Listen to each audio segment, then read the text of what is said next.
Hello नमस्कार दोस्तों, कैसे हैं सभी लोग। तो आशा करते हैं सभी लोग अच्छे होंगे, मस्त होंगे, जबरदस्त होंगे और अपनी तैयारी को निरंतर रूप से कर रहे होंगे। तो ओजे क्लासेज के यूट्यूब चैनल पर शिक्षण और अधिगम टॉपिक चल रहा है, जो कि बीएसटीसी और पीटीटी के लिए महत्वपूर्ण है। तो आगे बात करें, लास्ट क्लास में शिक्षण और अधिगम के उद्देश्य के आधार पर हमने शिक्षण के प्रकार पढ़ लिए थे।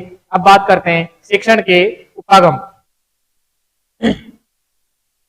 शिक्षण के उपागम।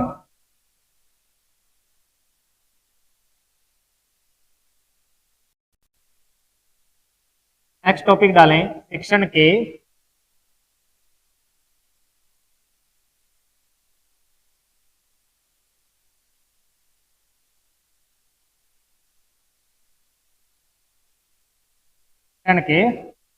उपागम। यानी कि जब एक शिक्षक कक्षा में शिक्षण कार्य करवाता है तो अपने शिक्षण कार्य को यानी कि शिक्षण को रुचिकर बनाने के लिए यानी प्रभावशाली बनाने के लिए शिक्षक के द्वारा जो विधियां, जो उपकरण, जो शिक्षण के सिद्धांत हैं, जो सूत्र हैं, जो विधियां काम में ली जाती हैं, उसको शिक्षण के उपागम कहते हैं। यानी कि शिक्षण को रुचिकर बनाने के लिए, ग्राह्य बनाने के लिए और सरल बनाने के लिए, ताकि जो बच्चे हैं वो अधिक से अधिक ग्रहण कर पाए। तो इसमें लिखेंगे कि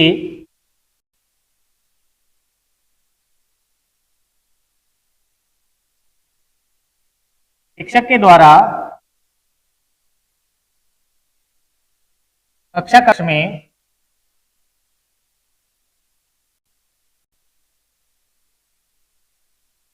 में अपने शिक्षण को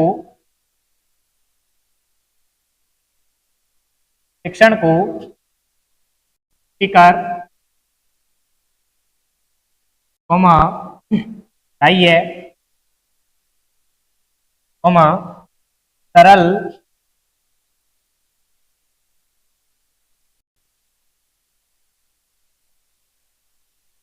बनाने के लिए इन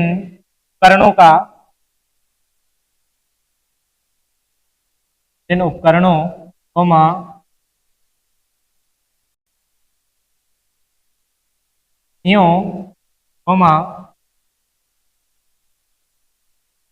सूत्रों, सिद्धांतों का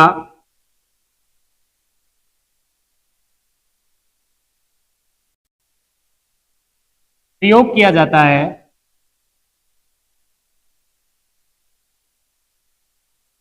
प्रयोग किया जाता है शिक्षण के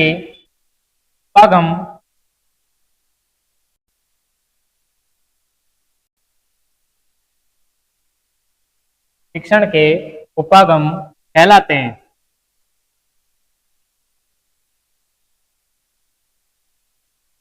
शिक्षण के उपागम कहलाते हैं। यानी कि शिक्षक के द्वारा अपने शिक्षण कार्य को रुचिकर बनाने के लिए, यानी कि अधिक से अधिक बालक जो है अधिक से अधिक रुचिपूर्ण तरीके से उसको ग्रहण कर सकें, ग्राह्य बनाने के लिए, सरल बनाने के लिए, उसको उसके द्वारा जो उपकरणों का, जिन सिद्धांतों का, रुचियों का, जिन शिक्षण के सूत्रों का उपयोग किया जाता है, शिक्षण के उपागम कहलाते हैं। क्या कहलाते हैं? शिक्षण के उपागम।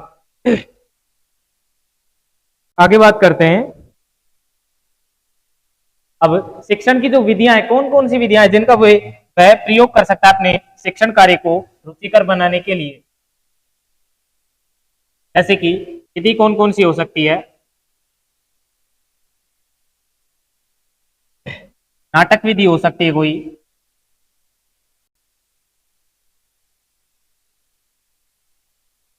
खेल विधि हो सकती है,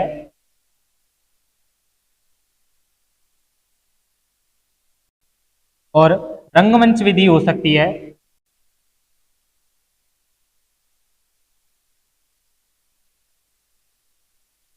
और शिक्षण में उच्चारण को सुधारने के लिए पाठ्य पुस्तक विधि हो सकती है।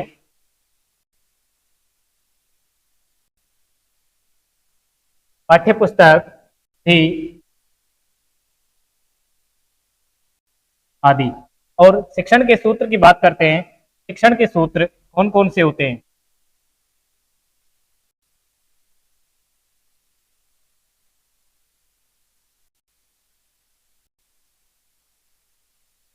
शिक्षण के सूत्र सरल से कठिन की ओर,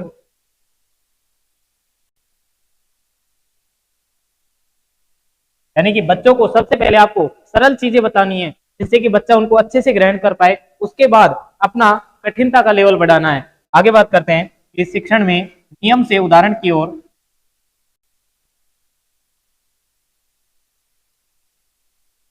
नियम से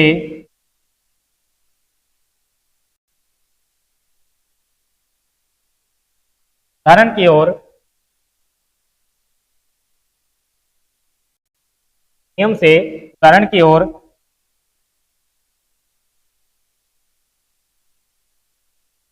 स्थूल से सूक्ष्म की ओर,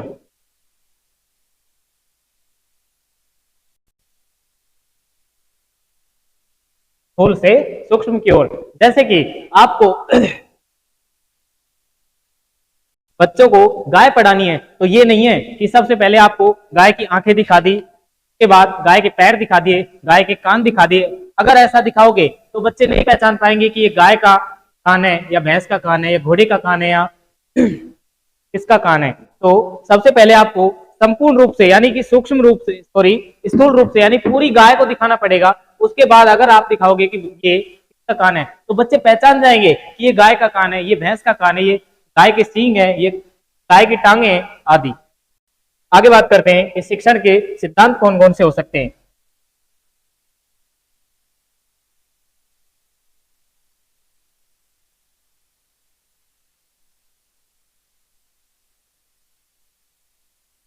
शिक्षण के सिद्धांत यानी कि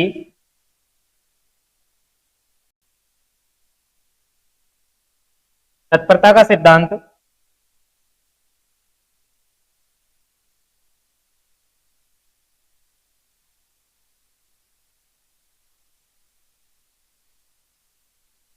तत्परता का सिद्धांत, के बाद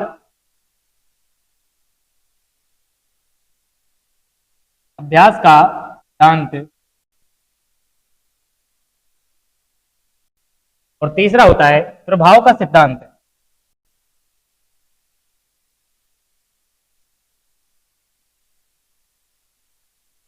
भाव का सिद्धांत यानी तत्परता का सिद्धांत।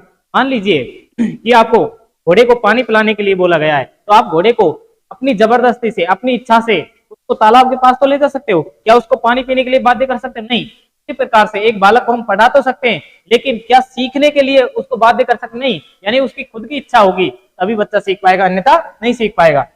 अभ्यास का नियम यानी कि किसी चीज को जब हम बार बार करते हैं तो वो हमारे अभ्यास में आ जाती है। जैसे कि जब पहली बार हमने कार चलाना सीखा तो हमारा पूरा ध्यान कार यानी कि इंजन, सॉरी, क्लच पर, गियर पर और एक्सीलेटर पर था। लेकिन धीरे धीरे हमको अभ्यास हो गया तो हम पास में बैठे व्यक्ति से बात भी कर रहे हैं और हमारी कार को ड्राइव भी कर रहे हैं, यानी कि अभ्यास हो गया हमको उस चीज का। और प्रभाव का नियम कि जो चीजें आप, जो कि जिसका अभ्यास करते हो वो चीजें आप अच्छे से कर पाते हो तो आपको संतोष का अनुभव होता है, यानी कि आपको उन चीजों में रुचि आने लगती है, इसलिए इसको प्रभाव का सिद्धांत भी बोलते हैं।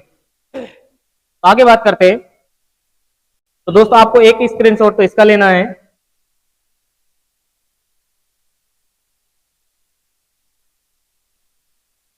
हमारा जो शिक्षण और अधिगम का जो पहला टॉपिक है शिक्षण, वो तो कंप्लीट हो गया। अब नेक्स्ट टॉपिक की बात करते हैं, अधिगम।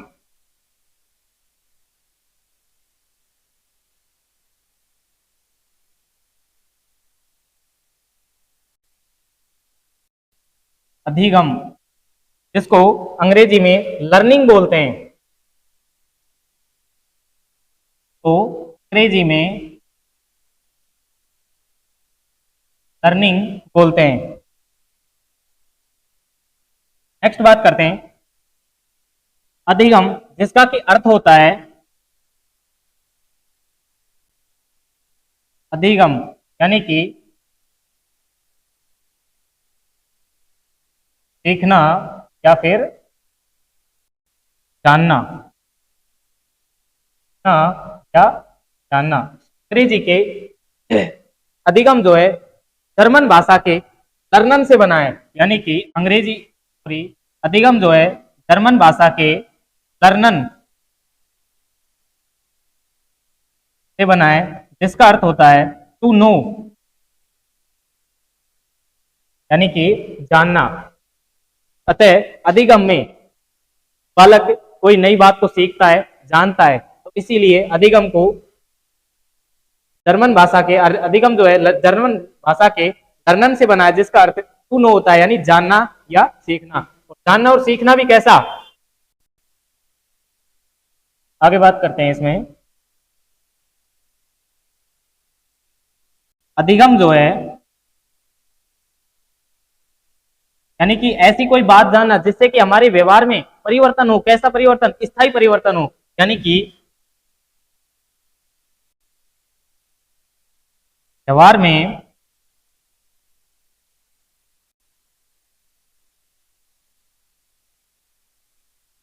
स्थायी परिवर्तन ही क्या है, जानना है, लर्निंग है। व्यवहार में स्थायी परिवर्तन ही जानना है।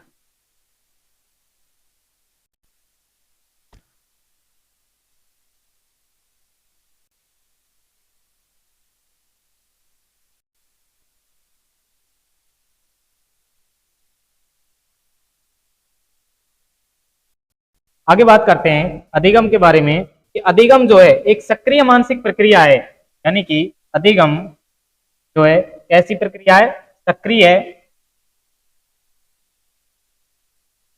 अधिगम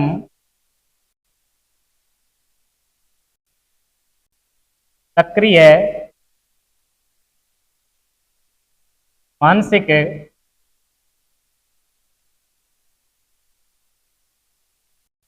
क्रिया है। कैसे, देखिए मान लीजिए कक्षा में सभी बच्चे बैठे हैं और शिक्षक सिखा रहे हैं दो एकम दो, दो दूनी चार, दो तिये छह, दो चौके आठ, ऐसे टेस्ट टेस्ट। यानी कि शिक्षक ने बताया कि अगला पद इसमें दो जोड़ने पर आया और नेक्स्ट पद जो है इसमें दो जोड़ने पर आया और नेक्स्ट पद है जो इसमें दो जोड़ने पर आया। लेकिन एक पीछे बैठे बच्चे से जब पूछा गया कि नेक्स्ट पद क्या आएगा, तो उसने आंसर दिया 10। यानी कि वो सक्रिय रूप से यानी शारीरिक रूप से भी कक्षा में उपस्थित था और मानसिक रूप से भी कक्षा में उपस्थित था। लेकिन एक बच्चे से जैसे ही पूछा गया कि इसके नेक्स्ट पद क्या आएगा, तो उसने बताया 13, यानी कि वो मानसिक रूप से सक्रिय नहीं था। तो अधिगम के लिए कैसा, सक्रिय रूप से मानसिक होना पड़ेगा, यानी मानसिक रूप से आपको सक्रिय रहना पड़ेगा। आगे बात करते हैं, एक स्क्रीनशॉट तो आपको इसका लेना है।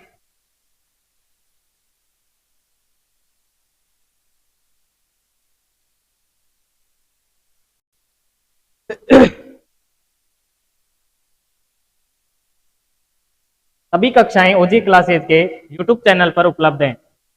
तो आपको ओजी क्लासेज का यूट्यूब चैनल सब्सक्राइब भी करना है और बेल आइकन को प्रेस कर ले, ताकि आपको जो भी वीडियो डले उसका आपको स्क्रीनशॉट तुरंत मिल जाए।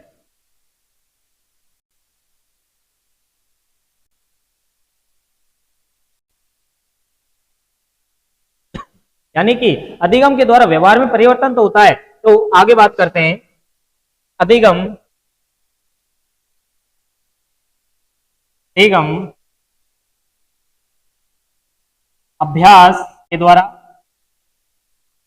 यानी आप किसी चीज का अभ्यास बार बार कर रहे हैं तो उस चीज को सीख रहे हैं। अभ्यास, अनुभव व प्रशिक्षण,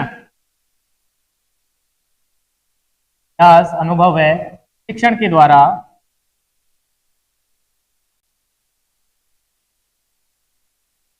व्यवहार में होने वाला व्यवहार में होने वाला स्थायी परिवर्तन है, स्थायी स्थायी परिवर्तन है।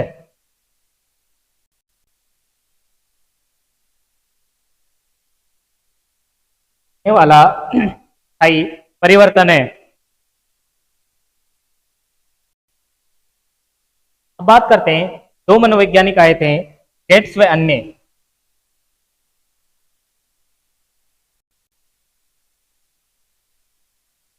गेट्स व इन्होंने बताया कि अनुभव और प्रशिक्षण के फलस्वरूप व्यवहार में परिवर्तन ही सीखना है। इन्होंने क्या बताया है कि अनुभव है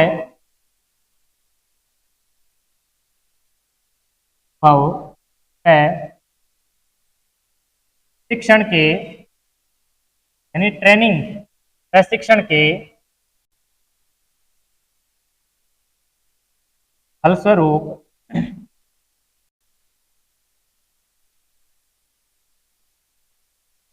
व्यवहार में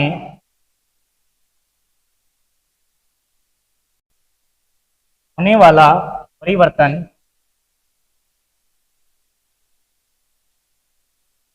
होने वाला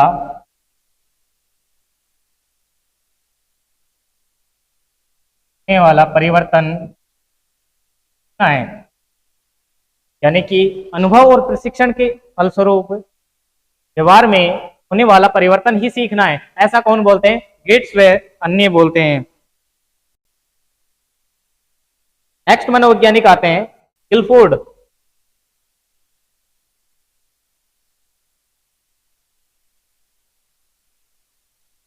गिलफोर्ड महोदय बोलते हैं कि व्यवहार के कारण व्यवहार में होने वाला परिवर्तन ही सीखना है।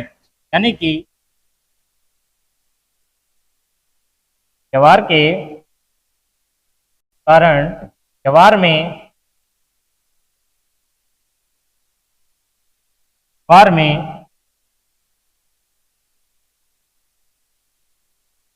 होने वाला परिवर्तन ही व्यवहार के कारण व्यवहार में होने वाला परिवर्तन ही सीखना है। जैसे मान लीजिए आप अपने बड़े भैया को देख रहे हैं कि वो दादाजी के जब भी बाहर जाते हैं यानी जब भी अपने घर से बाहर निकलते हैं तो अपने दादा के पैर उकर जाते हैं यानी चरण स्पर्श करके जाते हैं।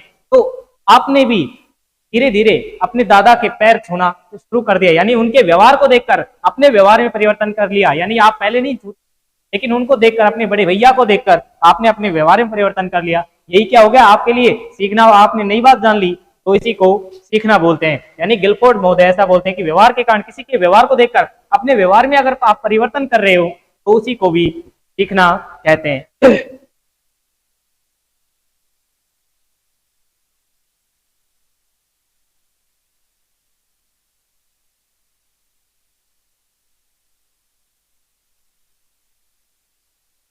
अब नेक्स्ट बात करते हैं कि अधिगम के संदर्भ में कुछ इंपॉर्टेंट फैक्ट्स की बात करते हैं।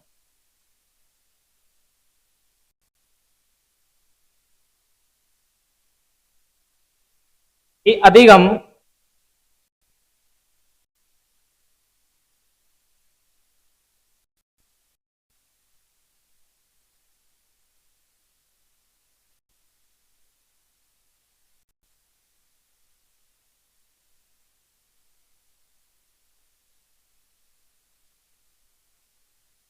इंपॉर्टेंट फैक्ट्स कि अधिगम जो है व्यवहार में एक परिवर्तनशील प्रक्रिया है, यानी आपके व्यवहार में निरंतर परिवर्तन करती रहती है। इसलिए अधिगम के द्वारा देखते हैं पहला बिंदु, अधिगम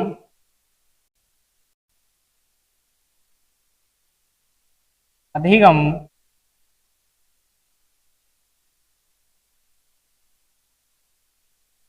व्यवहार में परिवर्तनशील प्रक्रिया है।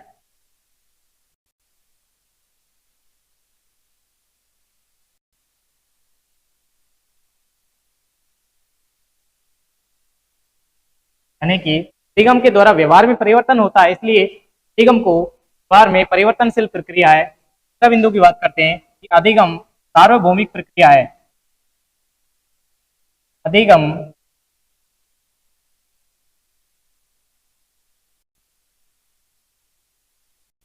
सार्वभौमिक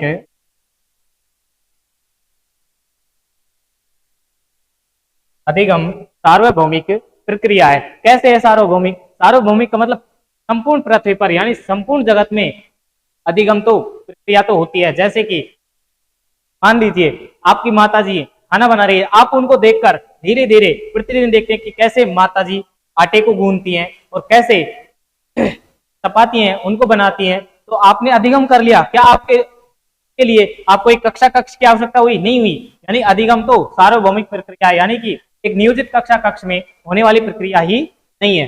नेक्स्ट बात करते हैं, अधिगम सार्वभौमिक प्रक्रिया है, अधिगम परिवर्तनशील प्रक्रिया है, और अधिगम वातावरण और क्रियाशीलता की उपज है।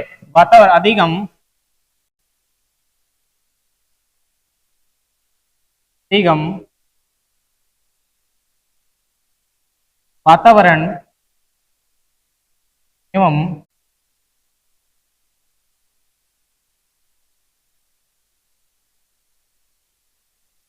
क्रियाशीलता की उपज है। यानी कि अधिगम के द्वारा, यानी अधिगम आप तभी कर सकते हैं जो वातावरण में आप सक्रिय रूप से सीखने के लिए जागरूक हैं, यानी सीखने के लिए तत्पर हैं, क्रियाशील हैं, यानी कि वातावरण के साथ साथ आपको अच्छा वातावरण मिल रहा है सीखने के, तो आप सक्रिय हैं तो ही अधिगम हो पाएगा। नेक्स्ट बात करते हैं कि शिक्षण तो एक निरंतर, शिक्षण जो है एक निश्चित आयु तक चलने वाली प्रक्रिया है, और जबकि अधिगम तो व्यक्ति जीवन भर कुछ ना कुछ, कभी कहीं ना कहीं किसी ना किसी से कुछ ना कुछ तो सीखता रहता है, इसलिए अधिगम जीवन पर्यंत चलने वाली प्रक्रिया है। अधिगम कैसी प्रक्रिया है? अधिगम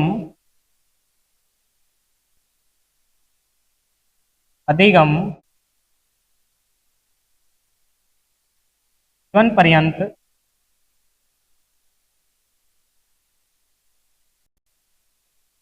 चलने वाली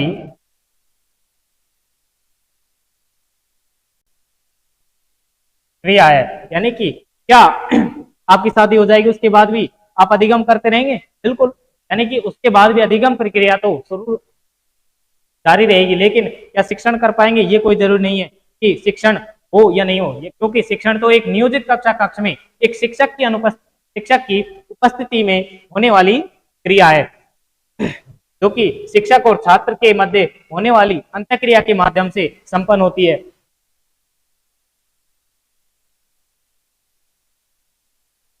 अब नेक्स्ट बात करते हैं कि शिक्षण जो है,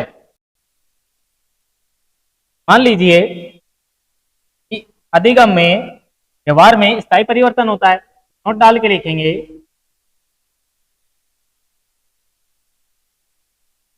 कि नशीले पदार्थों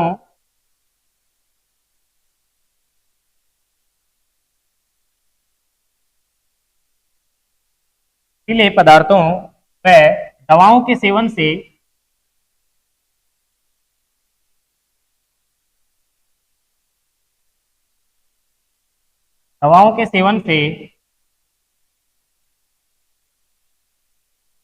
होने वाला व्यवहार परिवर्तन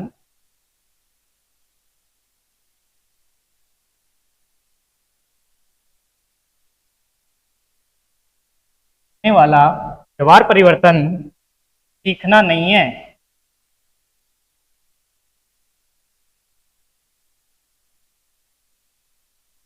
हाँ नहीं है, यानी कि एक बच्चा बोलता है कि सर एक व्यक्ति है जिसने नशीले पदार्थों का सेवन कर रहा है, यानी कि नशीले पदार्थों और दवाओं के सेवन से उसके व्यवहार में परिवर्तन आ गया, यानी उसका व्यवहार चिड़चिड़ापन हो गया, किसी बात में नहीं करता है, और करता भी तो है अटपटे तरीके से करता है, यानी कि उसका व्यवहार पूरी तरह बदल गया। तो क्या उसने सीखा है? नहीं, यानी कि नशीले पदार्थों दवाओं के सेवन से उसके व्यवहार में तो परिवर्तन हुआ है, क्या वो व्यवहार परिवर्तन जो स्थायी है? नहीं है, यानी कि वो तो व्यवहार में स्थायी परिवर्तन होगा तभी अधिगम होगा। नेक्स्ट बात करते हैं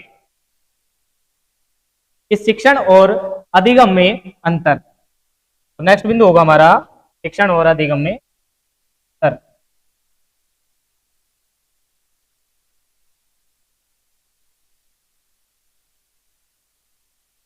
शिक्षण व अधिगम में अंतर।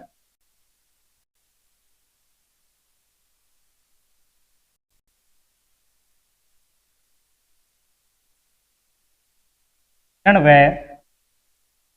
अधिगम में अंतर।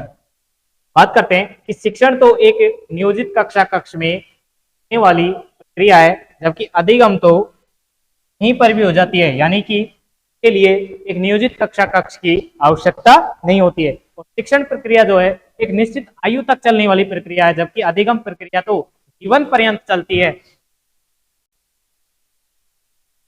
शिक्षण जो है एक सामूहिक प्रक्रिया है। कैसे है? यानी शिक्षण के लिए कम से कम दो व्यक्तियों का होना आवश्यक है, जबकि अधिगम तो आप अकेले बैठकर भी कर सकते हैं। यानी कि सामने सामने मान लीजिए अंकित जी की फोटो लगी हुई है, तो मैंने अधिगम कर लिया कि जब भी मेरे को ऐसी शक्ल दिखेगी तो मैं पहचान जाऊंगा, यानी मुझे अधिगम हो गया कि ये अंकित जी हैं और ये गुलाब जी हैं। नेक्स्ट बात करते हैं शिक्षण और अधिगम।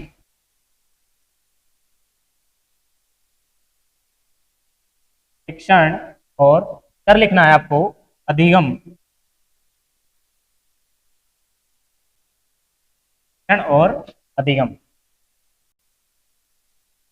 पहला बिंदु होगा शिक्षण शिक्षण ऐसी प्रक्रिया है, एक नियंत्रित वातावरण में होने वाली प्रक्रिया है। शिक्षण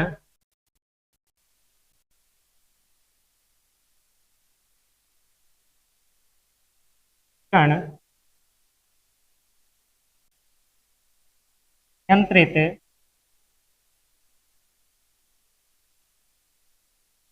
वातावरण में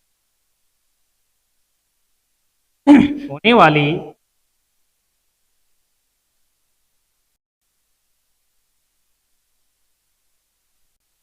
क्या है, जबकि अधिगम स्वतंत्र प्रक्रिया है। जबकि यह कैसी प्रक्रिया है? यह स्वतंत्र, यह कैसी प्रक्रिया है? स्वतंत्र प्रक्रिया है।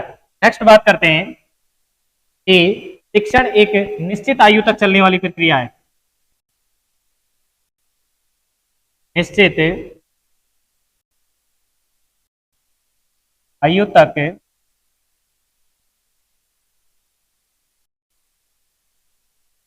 चलने वाली क्या है, जबकि अधिगम तो जीवन पर्यंत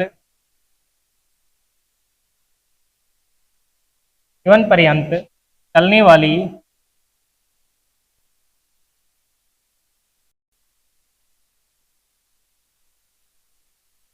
प्रक्रिया है। तीसरे बिंदु की बात करते हैं कि शिक्षण जो है, शिक्षण के द्वारा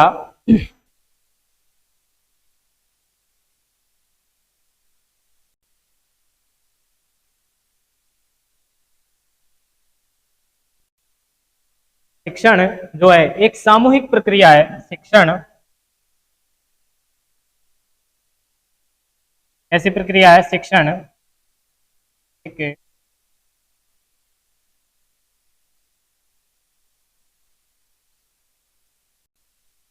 सामूहिक प्रक्रिया है, जबकि अधिगम जो है एक व्यक्तिगत प्रक्रिया है। अधिगम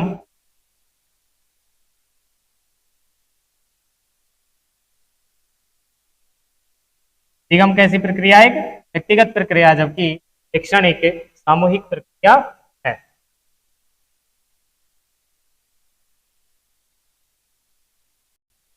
नेक्स्ट बात करते हैं कि शिक्षण जो है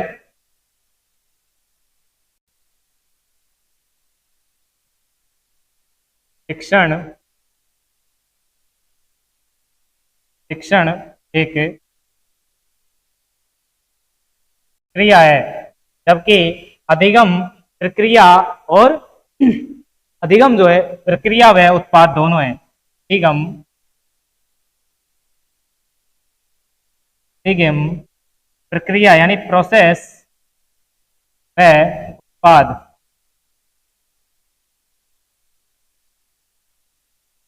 दोनों है। अधिगम जो है प्रक्रिया व उत्पाद दोनों है।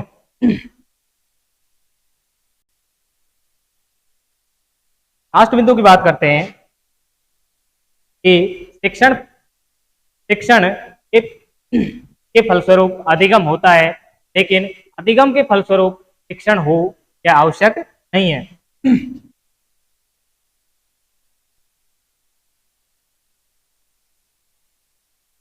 शिक्षण के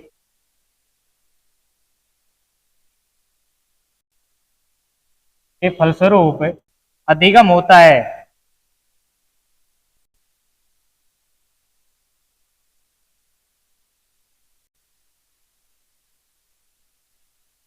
जबकि अधिगम के फलस्वरूप